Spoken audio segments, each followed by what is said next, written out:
அனைவருக்கும் வணக்கம். Chris evens Paris வழங்கக்கூடிய இவள் 2026 எல்லோருமே எதிர்பார்த்து காத்திருக்கக்கூடிய ஒரு மிக பிரம்மாண்டமான நிகழ்வு.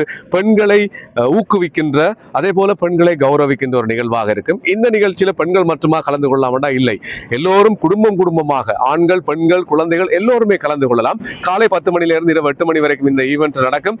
இதுல காலையில 10 மணிலிருந்து மாலை 4:30 மணி வரைக்கும் பெண் தொழில் முனைவோர்களுடைய ஸ்டாண்ட்ஸ், அதாவது ஸ்டால்கள் இருக்கும். அங்க குட்டி குட்டி கடைகள் மாதிரி இருக்கும். அங்க நாவுக்கு ருசியான உணவு வகைகள், சாரி வகைகள், உங்களுக்கு தேவையான நகைகள், அது மட்டும் இல்லாம நகை ஆபரண பொருட்கள், அதே போல டேட்டூ போடுறதாக இருந்தா அந்த இடத்துல நீங்க டேட்டூ போடலாம். இப்படி நிறைய ஸ்டால்ஸ், அதுல நீங்க கொள்வனம் செய்து கொள்ளலாம் பொருட்களை.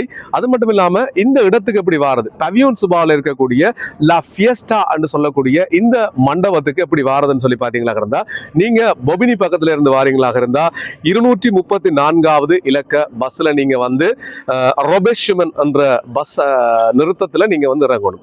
ரொபேஷுமன் என்று சொல்லக்கூடிய அந்த பஸ் நிறுத்தத்தில் இறங்கலாம். அல்லது நீங்கள் ஒன்னு சுபாவில் இருக்கக்கூடிய தொடர்ந்து நிலையத்திலிருந்து வாரதாக இருந்தால், லகார் ஒன்னசுபால இருந்து வர்றதாக இருந்தா நீங்க 637ஆம் நம்பர் இலக்க பஸ்ல ஏறி கடைசி நிறுத்தத்தில் இறங்கினீங்கன்னா அந்த ஹோலுக்கு பக்கத்துல தான் அந்த பஸ் நிற்கும். ஆகவே இந்த நிகழ்வு ஒரு பிரம்மாண்டமாக நிகழ்வாக நடக்க போகுது. அது மட்டும் இல்லாம நிறைய குழுக்கள் அங்க இருக்கிறது. காலையில 11 மணிக்கு ஆரம்பிக்கின்ற குழுக்கள்ல உங்களுக்கு நிறைய பரிசுகள். குழுக்களுக்கு எதுவும் டிக்கெட்டுக்கு காசு கொடுக்கணுமாண்டா? இல்ல, எல்லாமே இலவசம். ஆனால் ஸ்டோல்ல வாங்குற சாப்பாடு பொருட்களோ அல்லது ஏனைய பொருட்களோ அது நீங்க காசு கொடுத்தா வாங்கணும். ஆனா குழுக்கள் இலவசமாக நடக்கும். நிறைய பரிசுகள் இருக்குது. அது மட்டும் இல்லாம மாலை வேளையில கலை நிகழ்ச்சிகள், வித்தியாசமான நிகழ்ச்சிகள் உங்களுக்காக இருக்கிறது.